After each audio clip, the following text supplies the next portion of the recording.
Conversations with Frank and Sheila Battle. My wife. It's always got to be something ridiculous. What? How is being the wife ridiculous? It's the way you said it. It's the way you said it. But, people fussed at me for, saying something about how you introduced me. So I'm just going to let it go. Hi, babe. Hi. How are you? Good. What's happening at the battle station? What's happening at the battle station? Actually, right now, the battle station is quiet. And that's a wonderful thing. It's quiet. We have the people who actually live here are here, plus one who is in the house. We'll get to that later. She's our guest for the show. I mean, she's not a guest to the battle station, but she's just a guest on the show. Yeah, she's a guest today. Yes. So we got some interesting feedback about the Quickie episode. It's like the episode that just won't quit. Right. And so we want to offer a challenge to our listeners. If you have a personal version of your acronym for the word Quickie, we want you to send it to us. Yes. We want to hear from you. I received one that I cannot read Publicly. Thank you, Jesus. However, if you will send that to us, why don't you just email it? Yeah. Don't post it on social media unless you're just not shamed like that. If you're not shamed and you want to put it out there, put it out there. But you can send it to us at info@thebattlestation.org. That's info@thebattlestation.org. And we'll put something on the battle station if you just want to publicly put it out there. And unless, like my friend, that one needs to be emailed. Private. It needs to remain private. And what we'll do is we'll share them as they come in, the ones that we can. We'll do our best. We may have to censor some, but we will do our best. I wonder how many different words people can come up with that start with the letter Q. Yeah. And people, can we have fun with this? Yeah, don't be deep. Yeah. No, please don't. Deep folks, stay home. Don't apply within. Just have fun with it. Delete. No, we're not going to say delete. We're actually going to read them. Yes, we will read them. We're going to read them all. Another topic that's come up in recent weeks has been workplace trauma. Some of us work with people who are traumatic and dramatic. Yes. So we should talk about it. So send your questions, send your comments, send your suggestions for that podcast. Or if you would like to be a guest for that podcast, let us know. It should be an interesting, soulful conversation about the workplace. And all the names will be changed to innocent. Yeah, because I don't mean us personally. I mean us as a collective community. Yeah, because we do get emails and inboxes and stuff visits. Like that. So if you work with us, chill. We're not talking about you. Yeah, we're not talking about you. Yeah, we're not talking about you. So, but we just have to put that out there. Yes, if you have been traumatized in the workplace, send us your story. We want to talk about that because that's definitely something we need to have a soulful conversation about. You spend your work day with people that you don't get to necessarily choose. Right. And you're with them more than you're with your family. Mm-hmm. And so a lot of times you are traumatically and dramatically affected and infected by their behaviors. And so we want to have a conversation about that. Yeah. And a full inbox does not qualify. What? Full inbox. You come into work, you got all this stuff in your inbox and you just... That's not traumatic. That's your job. Just saying, okay. I'm just making that point. That's traumatic for some people. A full inbox and a full voicemail box. Yeah, that's not what we mean, folks. That's called work. Just go ahead and work. Give Caesar what's due him. But anyway, moving on into this episode. Caesar, the monkey? See? Oh no. Okay, see? I got you. I'm with you. Caesar, now that is, you just traumatized some people who are still grieving Caesar. No, Caesar is, remember? Spoiler, not going to do it. Okay. But you remember the gorilla that died? That wasn't Caesar. Was his name Caesar? No, his name was something else. Okay. I think the gorilla's name was Caesar. So y'all holler back and let us know. Caesar was from the movie Planet of the Apes. Yes. But then I thought the gorilla that died was also named Caesar. No. See? I stand down. I stand down. I stand corrected. Caesar was in Planet of the Apes. We are not going to make this episode about that. So moving on. We have a guest in the studio tonight that's not really a guest. She is our sister. We love her so much. She's fantabulous. She's in the category of being one of our smart friends. Yeah. When we can't figure stuff out, we call her because she know.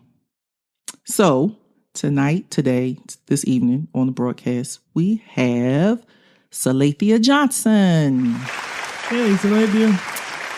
Hello. How are you? I am doing well. Thank you for having me.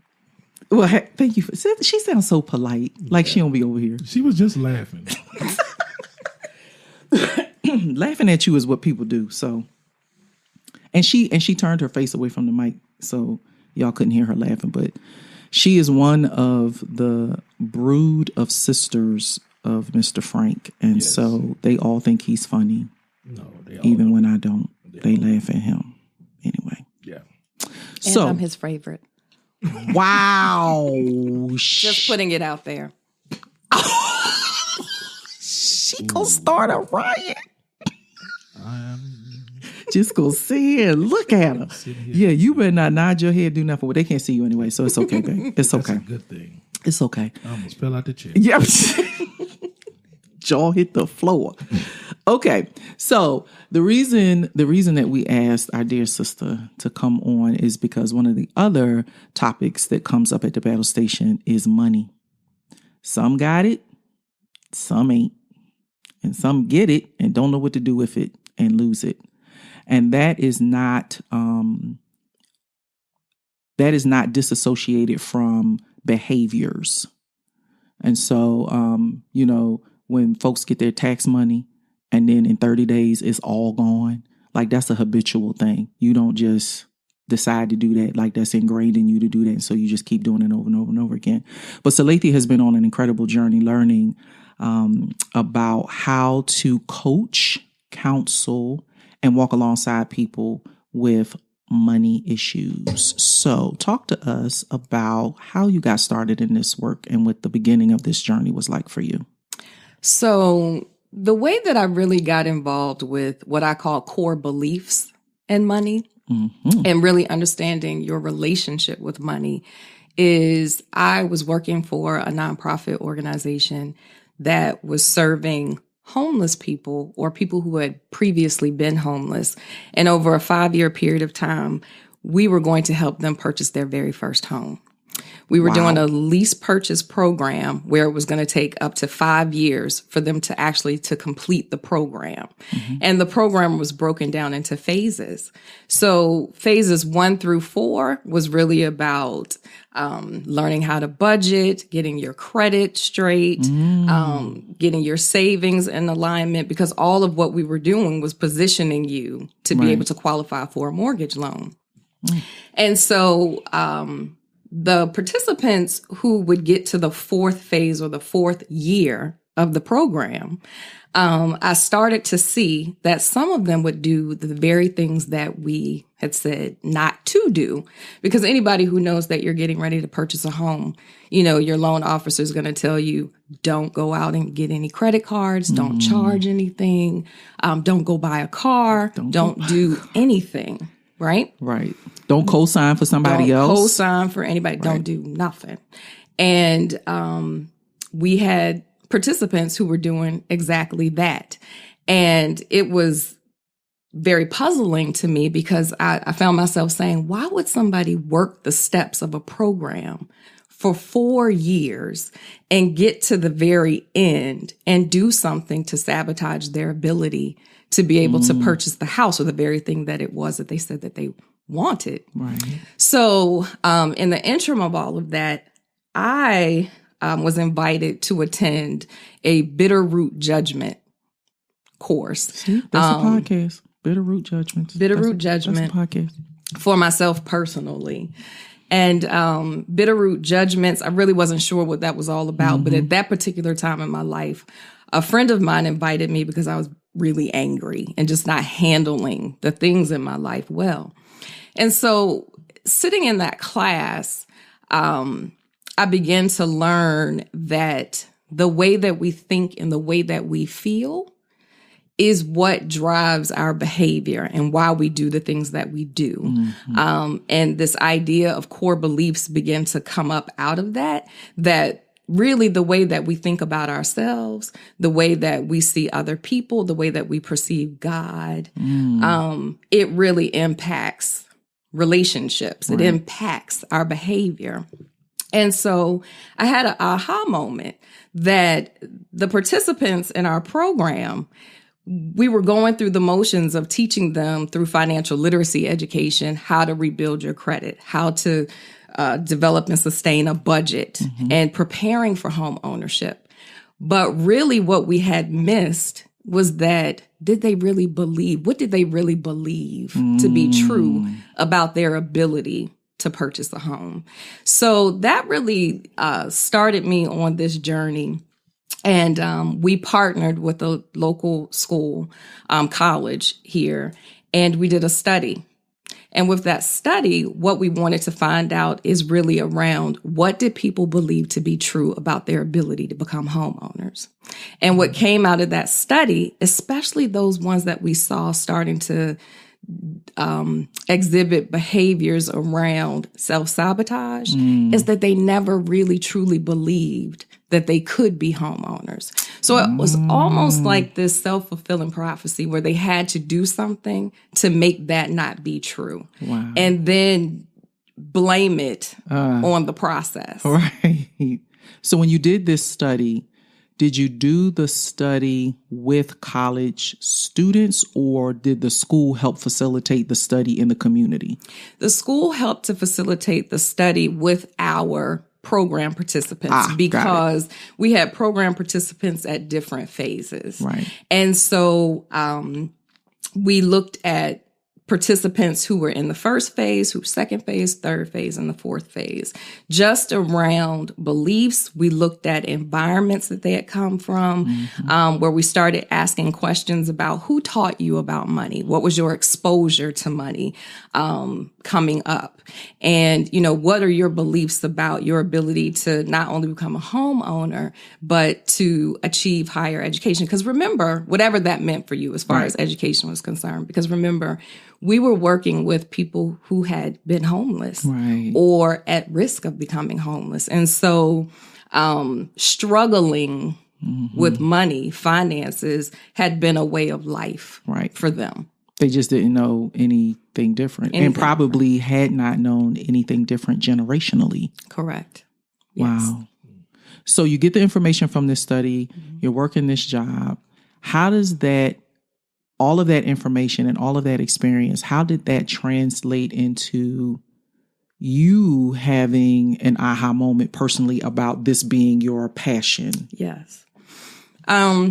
Doing this work, of course, doing coaching, financial counseling, any kind of work, you can never, ever effectively do it until you do it yourself. Until you do it. Right. And so I started reflecting on my own relationship with money. And while at that particular time, when I first started out at that nonprofit having come from the mortgage industry. So I was in banking, and I left banking because I figured out I was working for a predatory lender. And so literally the Lord laid this opportunity in my lap to work with this nonprofit in at-risk communities.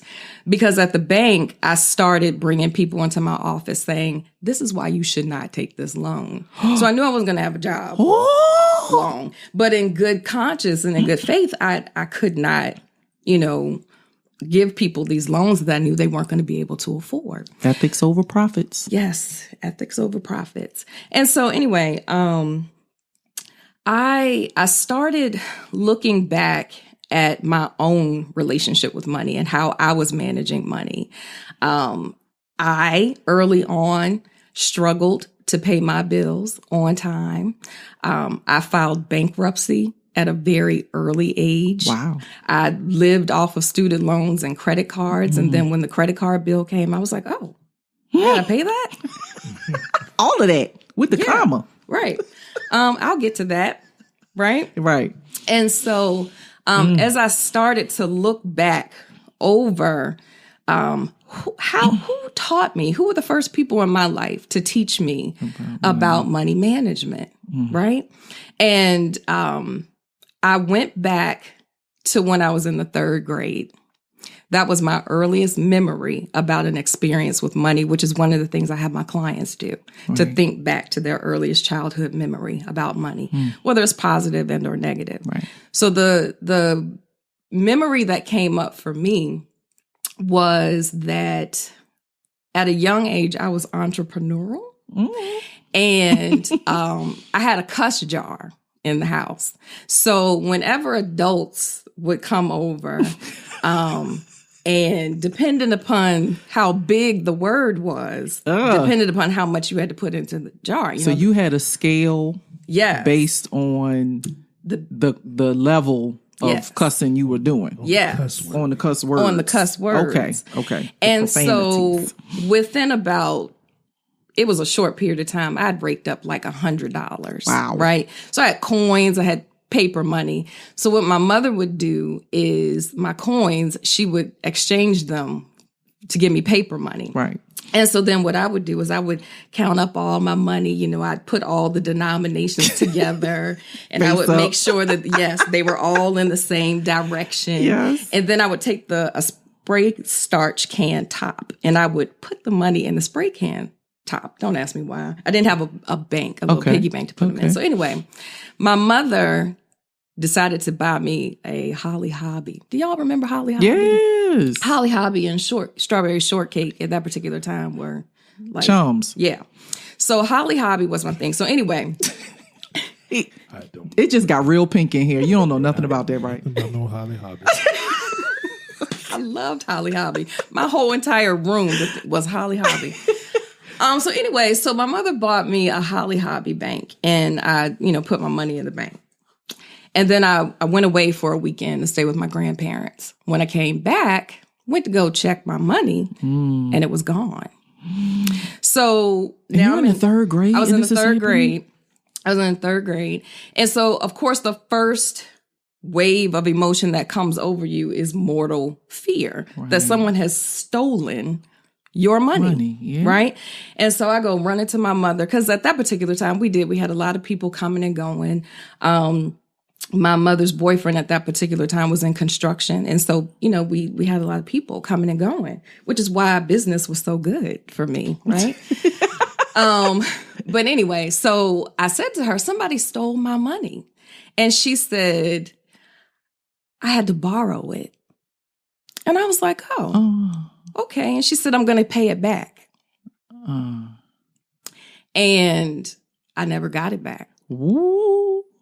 So as a child in the 3rd grade who has this experience, so now you have an emotional experience, right? And a negative one. God bless my mother. She hates when I tell this story. We love you, Mama Grace. There's healing in truth, right? Because, I'll get to this too with parents. Oftentimes it feels like an indictment, but you do the best that you can, right? With what you know at that particular time. And my mother was a wonderful mother and a wonderful provider. Yeah. But anyway, she said, I had to borrow it and I'm going to pay it back. Well, she never paid it back. And before all of that happened, we had plans that we were going to go to the bank. And at that time, we had the passbook savings. You remember those? And we were going to open up an account so that I could then start putting money in the bank. And then remember the Scholastic school little magazines where you flip through and pick what books you wanted. Yes, that was my thing. And so that was what I wanted to be able to do with my money, is to be able to buy books for myself. And so somewhere in my, 3rd grade mind, those dreams just collapsed, right? And so what happened, and it wasn't a conscious thing, is I stopped charging people for their words. One. Ooh. So that natural entrepreneurial spirit that I had died down, right? I was a natural saver, right? So then if I'm not charging, then I'm not saving, right? And so what began to happen, and you don't understand this as a child, but somewhere along the way, I decided it didn't pay to save. So I grow up as a young woman who, an only child, and I would take advantage of my grandfathers. I'd take advantage of them. And That's whatever what baby money, girls do. That's what they do. Whatever money I would get, I wouldn't save it. I would spend it just as soon as I would get it. Right. Right. But again, all of that's very unconscious at the time. Yeah. And so when I started looking back at the work that we were beginning to do with our clients and paralleling my own life, I saw that I had this experience that taught me that the relationship with money was one where it wasn't safe.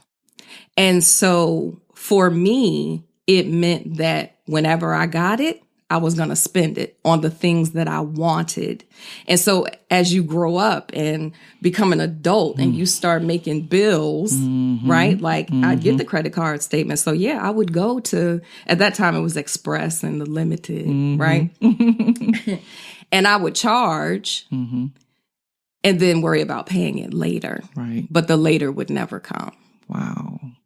So do you think that experience when you were in the third grade also assigned fear, being fearful of having money and having somebody take it? So that's why you spent it, because then you got to use it before someone else took it from you. Absolutely. So one of the things I talk about in the work that I do with my clients is that we all have a money personality type that's formed in early childhood. And then having done some additional work for myself personally, I started to learn about core longings and attachments. And so, one of our core longings is around safety or security. Yep. And so what I've learned is that those core longings work right in alignment with how we also manage money. It influences the way we earn, spend, save, and invest it. So your money personality type, which really talks about the way that you value money. That coupled with it, money for me at my core, to have money is a signifier of safety. And so if I don't have it, it does activate this level of fear and insecurity.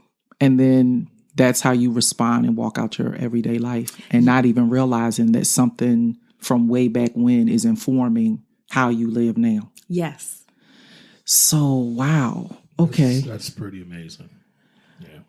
Because, and this is a serious conversation to have, especially now, because the fear is amplified by society. So it's not just that you show up and like you said, spend, save, invest. It's not just that you're making those decisions based on your internal core values and beliefs. Then you also have this narrative playing outside of you in society that says there's not enough and that scarcity is the order of the day. And so that impacts how you respond with money too. It's not just internal, but it's very much external. Absolutely. And we are, whether we realize it or not, we are indoctrinated, again, in childhood to believe that there is not enough.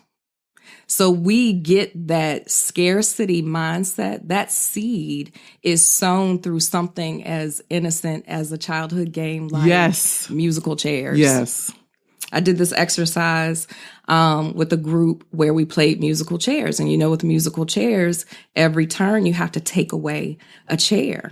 And everybody's competing. And so we've also thrown into the mix this idea of competition, that there's not enough resource. So we have to compete.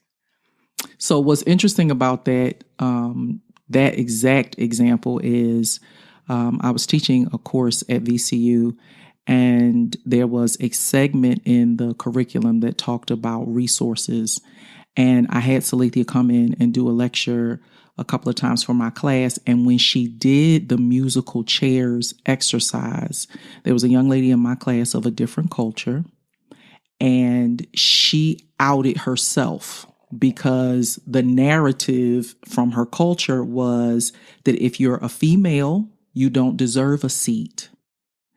And that even if there is a seat available, a man has to get it or is more deserving of it than you. Mm-hmm. And so she outed herself in the beginning of the game because mentally she couldn't reconcile that this is just a game from her culture and her upbringing. And so that experience like clicked something in my head about not just the stories we tell about generational poverty and all of that, but culturally as a people or as a society, like how that ripple just keeps going out further and further and further and further. And even though it was a game in jest, she could not separate herself and her real life from it just to enjoy the moment. And that happens with people with money. When they have it, they can't just go, oh, I have it and it's okay that it's in this account. Like they think they have to do something, and the joy comes from that as opposed to just having it. Right.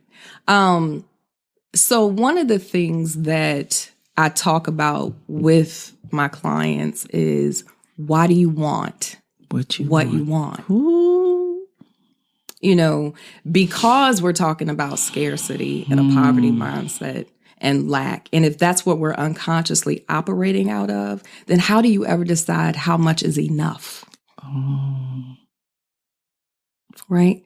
So we have to think through, why do we want the things that we want? Why are we pursuing those things? Like the young lady that was in your class, you're right.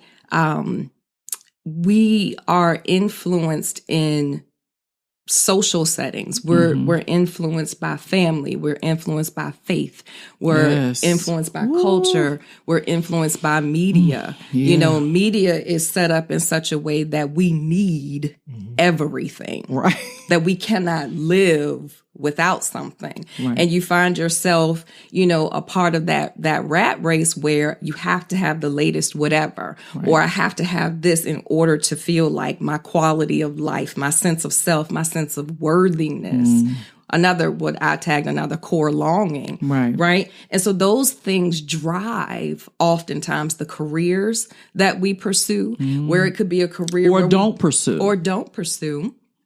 Because under-earning is something that we do as well. Yes. But we may pursue careers simply for the money, but not because it's what brings us passion and joy. Right. And we're of a different generation, you know, that really believes that we should be pursuing work, that we're not just getting it for a paycheck, right? But if you have the influence of the generations before you, and we don't realize how generationally we're carrying forth, however the generations before us managed and dealt with money, even if they had it in the bank, if they still had a poverty mindset where they hoarded every bit and just lived off of the bare minimums in some fashion or form, those cues, those messages, those nonverbal messages were passed down to us, and we're fulfilling that and carrying on those generational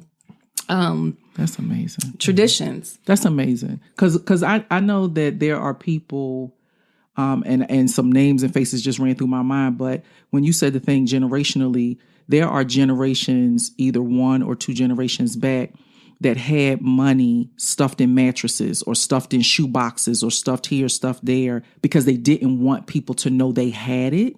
And then they raised a generation of people who want you to know they have it. So they overspend so that they don't look like the generation from before. So it has the effect of flow where you repeat. And then it also has the effect of, I'm going to do the exact opposite because I don't want people to think I'm poor, or I don't want people to think I don't have. And so they overspend so that they can so that they can show their money on their body or in their what they're driving or the house they live in. Yes. And I talk about money in terms of spiritual currency because what we don't realize, remember I talked about how I went to that Bitterroot Judgment class?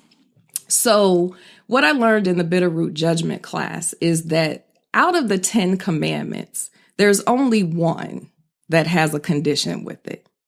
Honor thy mother and thy father, that thy days would be long and it would be well with you, right? I'm paraphrasing that. So with Bitterroot Judgments, if you make a judgment about your parents or those who were your caregivers or authority figures over you, you make a judgment. I'm never going to be like that. Right. When I get older. You actually bring that very thing upon yourself. And you find yourself in your adult life at some fashion or form. Like you hear people say, oh my gosh, I'm just like my mother. Or, and how did this happen? How did this happen? It's because somewhere along the way we made a judgment about our parents. And so it's almost as if it has brought a curse upon you to fulfill that very thing. And sometimes people will go in extremes, like you're talking about. It may look like they're going in the very opposite direction of their parents, but there's a judgment with it. And so at some point, they're going to come to a place in their life where they're going to have to come back to that judgment, whether they realize it or not. And they're going to have to essentially, if you will, repent for it and make peace with it, and then be able to go forward in really pursuing whatever the relationship, I say, with money that they really want to have, or whatever it is that they are holding their parents or their caregivers in judgment for.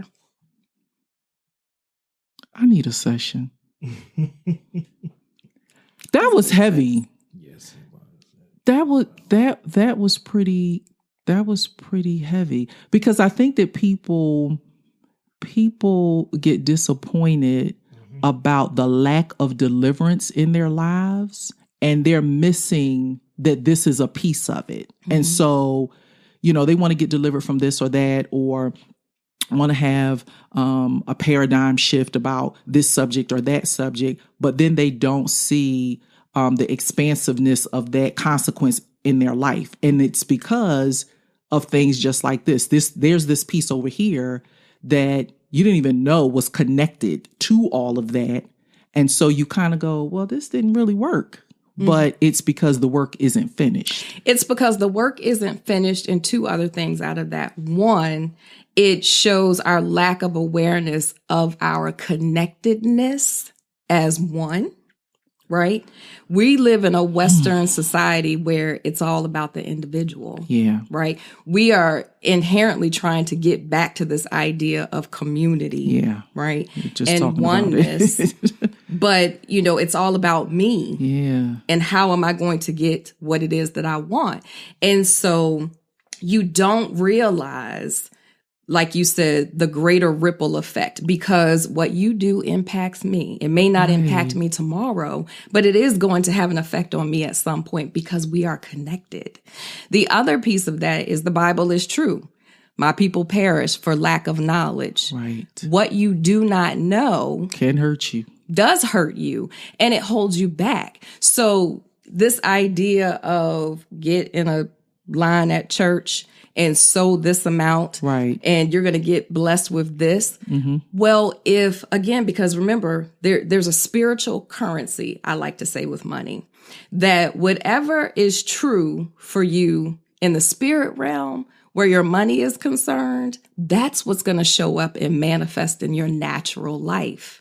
And so if you don't deal with the spirit piece and the natural piece, it's like you're throwing money out the window.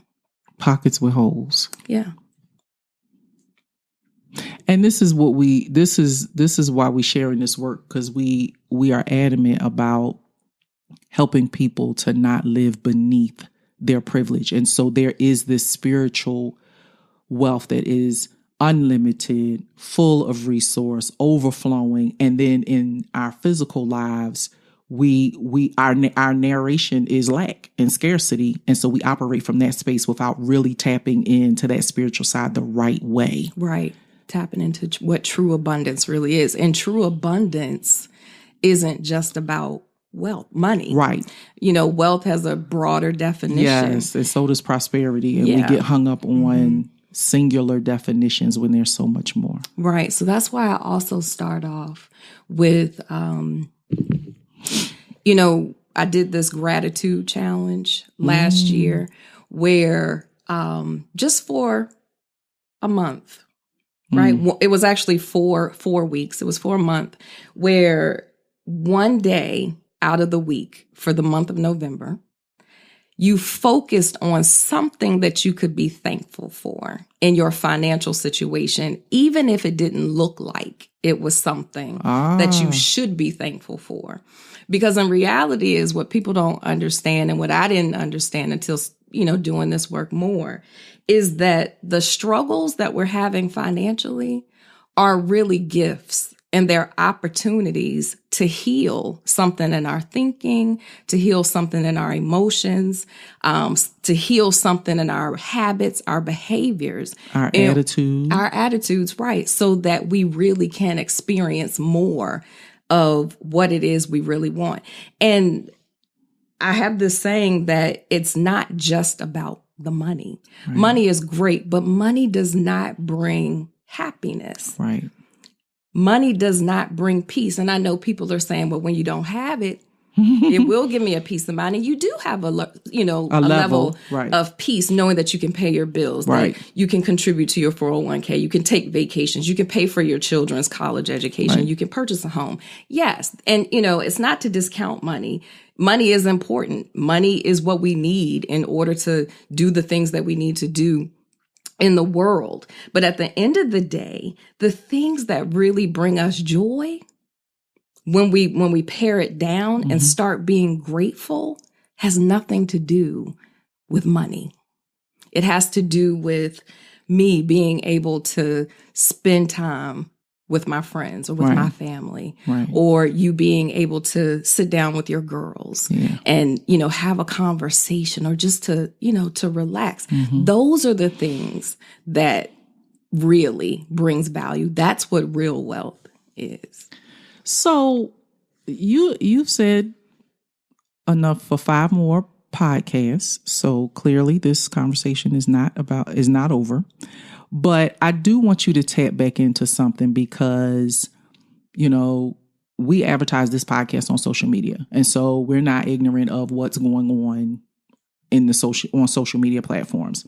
And so right now there is a huge networking, entrepreneurial business thing around raise your credit score and do this and do that. And yet, to your point, none of that is actually healing anybody. So how can people take that first step? Because a lot of entrepreneurs that we know, it's not for lack of good ideas. It's not for lack of ingenuity or creativity or anything like that, but they're stuck. It's a reason their business isn't taking off. It's a reason why they're not finishing the book or completing the project or marketing themselves or putting themselves out there. I remember years ago, Bishop Jakes wrote a book called Can You Stand to Be Blessed? It's like, could you handle it? And people don't have safe spaces to not only do the work, but to even start the conversation. And so I know you're a coach, and we're going to put all your information, tag all your information on here. But what is that first step? And as a coach, how do you create the space with that person that lets them know that this is a safe journey for them to take? Not that it will not come without challenges, and that there will not be periods of dis-ease and discomfort in it, but that the ultimate healing that they get out of it is greater than raising their credit score. It really is about healing something innate in them as a person that makes them better equipped to be part of this one that you were talking about. So what is that first step? What is that first conversation like when somebody calls you and they think it's about, I want to get out of debt by December 2020, and that's not really what it's about? Right. So what I found to be the most profound aspect of the coaching relationship that I have with my clients is my own willingness to be vulnerable and transparent about my own journey. And so when you're willing to do that, because typically we come into, the helping relationship or any profession that I'm the expert. Right. Well, the only reason I'm an expert is because I blew it. Is because I have blown it. Exactly. I have blown a lot of money. I've made a lot of mistakes.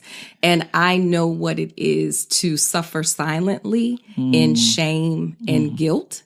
And so I start by sharing that, just as much as I hope that you will learn from me, I'm going to be learning from you as well. Right. And that this is me going alongside you, coming alongside you. This is your journey.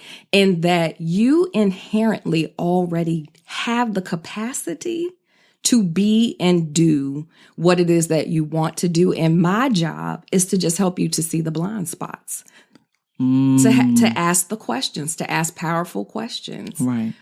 And at the core of all of that is belief.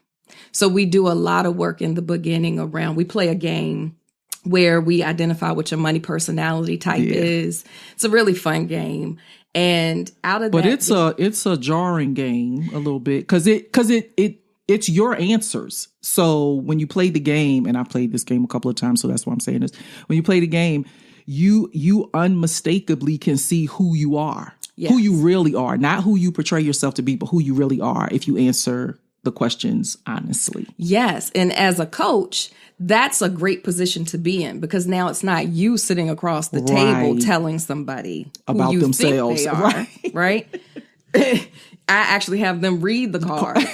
And the cards have strengths and it has weaknesses. I like to say opportunities for growth, right? And it's staring you right in the face. Right. So, that in and of itself gives me as a coach perspective on where it is I'm supposed to meet you in the journey. Right. Right. So we do that. And then, like I said, we really do take time before we jump into budgeting and credit because that's the easy stuff, right? 2 + 2 is 4 all day long. All day. That's not going to change. But we really have to do the inner work, the foundational work first. Right. So we're going to be tracing your relationship with money. What are the money messages from childhood? Who taught you about how to earn, how to spend, how to save money? We're going to talk about why did you choose the career that you've chosen? Is that really who you're gifted and called and purposed to be? And it may be, but you're pursuing it in this linear way? And maybe there's a bigger, broader opportunity for you that you hadn't even considered. So we really start there. Wow. Well, ladies and gentlemen, this has been a soulful conversation, and this has been incredible. And I can tell you from personal experience, even though I absolutely need to sign up for a session at this stage of my life. Do you think so, Mr. Frank? I know you do work with couples, so maybe we need a couple session. But how can people get in touch with you? What's your website and all of that good stuff? Because I just feel like people are going to want to connect with you after they've heard what you had to say. The name of my organization is Key Financial Solution with no S on the end. And the website is www.keyfinancialsolution with no S on the end.com. Awesome. And so there's a contact page in there and they can they schedule appointments with you on your website? Yes. Okay. Awesome. Do you offer a consultation? I do. Okay. So you are without excuse. You are without excuse. The least that you could do is start the conversation with Salathia and take it from there. And one of the other things, as it relates to money, I know that, people charge all kinds of things for this. And this isn't really a plug for you to work with me. But what's most important to me in this season of my life is to get the information, just to have the conversation. Yeah. Sometimes it can just take one conversation to shift you. And so while I do a consultation, I do charge for it, but that does not have to be a deterrent. No, right. That does not have to be a deterrent. So, and the reason I was saying that the consultation is important is because you do walk away with some good information about yourself, whether you sign up for an actual extended program or not. It is enough for you to at least, as Grandma would say, to chew on. It's enough for you to chew on and give you something to think about, pray about regarding your next steps. But, you know, for all of the incredible resources and talented, gifted people who are at the battle station, we all basically have the same motto, and that is, if you show up, you're ready. And so if your stomach has been churning, if you feel like your pinky toes got stepped on, then that means that it is the season and this is the right time for you to at least start this conversation about how you can change your financial life.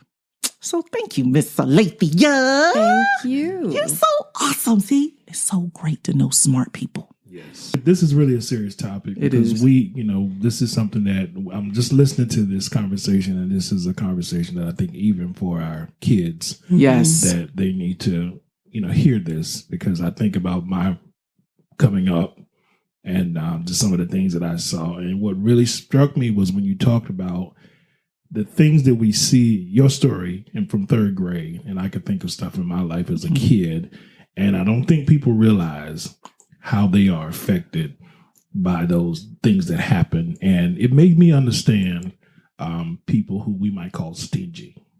Right. Because there's a reason. That they are like that. So I got to give a little grace to stingy folk. Right, right. Because now there's something happened that brought that behavior on. Right. And so, wow. Thanks. Yeah. Yeah. And you know what, babe, to be honest, I thought about you when she was talking about generationally, when we plant seeds in people about careers. How many times has someone said, oh, well, you can't be a this because they don't make no money.